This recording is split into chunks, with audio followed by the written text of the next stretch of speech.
Hello বন্ধুরা, আপনারা কেমন আছেন? আমরা আলহামদুলিল্লাহ ভালো আছি। তো আসছি আজকে ছাদে পাখি ঘর পরিষ্কার করার জন্য। তো অনেক বড় তুফান হয়ে গেছে, অনেক বৃষ্টি ঢাকা শহরে, বিশেষ করে দক্ষিণ অঞ্চলে পটুয়াখালী, ভোলা, লক্ষ্মীপুর এইসব অঞ্চলে বেশি ক্ষতিগ্রস্ত হয়েছে। তো সেগুলো আপনাদের সাথে শেয়ার করব। ভিডিওর সাথে থাকুন বন্ধুরা, এবং প্লিজ ভিডিওর সাথে একটি লাইক দিয়ে ভিডিওটি কন্টিনিউ করবেন। আর যারা এখনও সাবস্ক্রাইব করেননি তারা সাবস্ক্রাইব করে পাশে থেকে যেতে পারেন। তো বন্ধুরা, শুরু করা যাক। দেখুন আমাদের আজকের বাংলাদেশের মানুষের যে ক্ষতিগ্রস্ত সেগুলো আপনাদের সামনে তুলে ধরছি। সবার জন্য দোয়া কামনা করছি, হিন্দু কিংবা মুসলিম যে কোনো ধর্মের মানুষই হোক না কেন, সবার জন্য শুভ কামনা করছি। তো সাথে থাকুন। দেখেন বন্ধুরা, এই লোক হুন্ডা চালিয়ে যেতে পারছে না রাস্তায় বাতাসের চাপে। আকাশে খুবই খারাপ অবস্থা, মেঘাচ্ছন্ন আকাশ। দেখেন চারিদিকে অন্ধকার হয়ে গেছে, কতটাই খারাপ আবহাওয়া।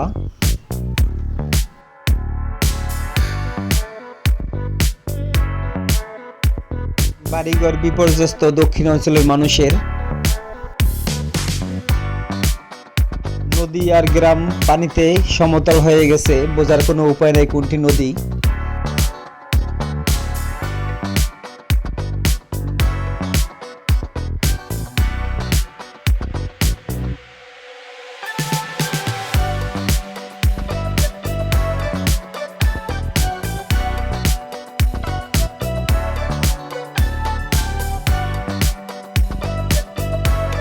অর্ধেকটা পানির নিচে চলে গেছে মানুষের বসত বাড়ি।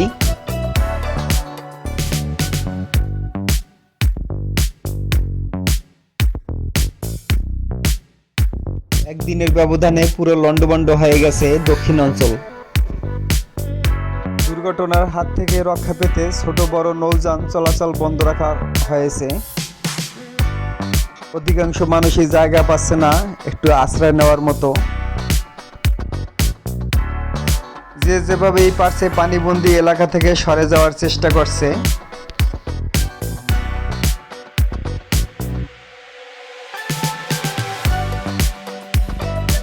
বড় বড় লঞ্চ, জাহাজ, স্টিমার যে যেখানে আছে সেখানেই রয়েছে লঙ্গর করে। কেউ কোথাও বিপদের হাত থেকে রক্ষা পাওয়ার জন্য কোথাও যাচ্ছে না। বড় বড় জাহাজগুলো সমুদ্রের মাঝখানে লঙ্গর করে সেফটিতে রয়েছে।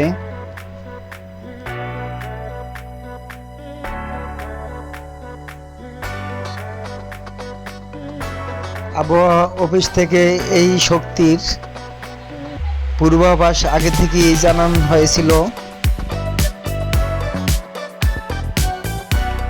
নিঃস্ব হয়ে গেল কোরবানি ঈদের আগে দিয়ে হাজার হাজার ফ্যামিলি, যাদের ঘরবাড়ি পুরোই পানির নিচে তলিয়ে গেছে। জীবনযাপন করতেই কষ্ট হচ্ছে।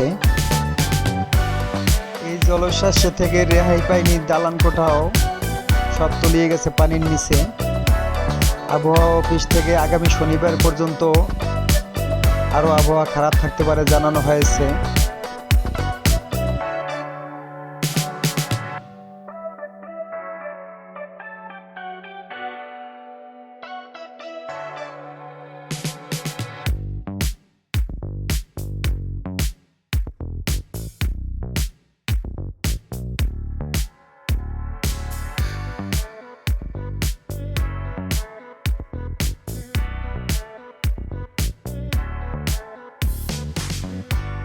রাস্তার উপর দিয়েও প্রবাহিত হচ্ছে বৃষ্টি এবং নদীর পানিগুলো।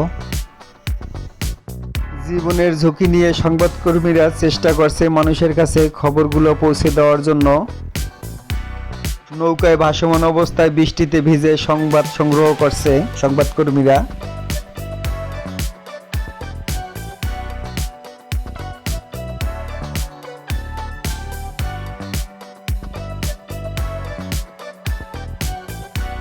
বিপদগ্রস্ত মানুষদের মনের কথা জনসাধারণের মধ্যে পৌঁছে দেওয়ার চেষ্টা করছে সংবাদকর্মীরা।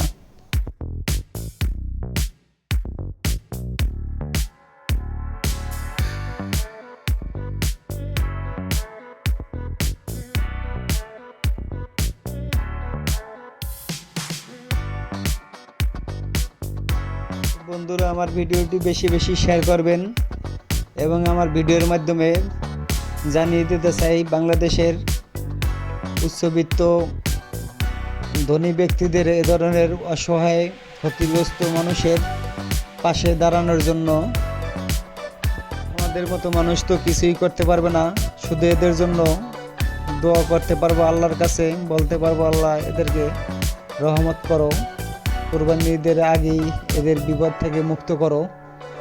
যারা বাড়িঘর হারা হয়েছে তাদের বাড়িঘরে থাকার মতো ব্যবস্থা করে দাও। অনেক কষ্টে মানুষ জীবনযাপন করছে, ওখানে যারা আছে ওখানে না গেলে আমরা বুঝতে পারবো না যে কতটা অসহায়, কত কষ্টে মানুষ জীবনযাপন করছে।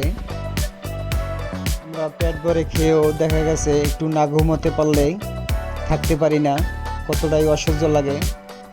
আর ওদের তো খাওয়াও নাই, ঘুম নেই, ওদের জীবনটা এখন কিভাবে কাটছে। তাই বন্ধুরা ওদের জন্য আমরা সবাই মিলে হাত জোড় করে দোয়া করি, ওদের বিপদটা যেন কেটে যায়। বন্ধুরা আজকের ভিডিও বড় করব না, আজকের মতো এখানেই শেষ করছি। সবাই সবার পাশে থাকি, পাশে থাকবো, এটাই মানুষের ধর্ম। তো বন্ধুরা সবাই ভালো থাকবেন, সুস্থ থাকবেন, এই কামনাই করছি। আল্লাহ হাফেজ।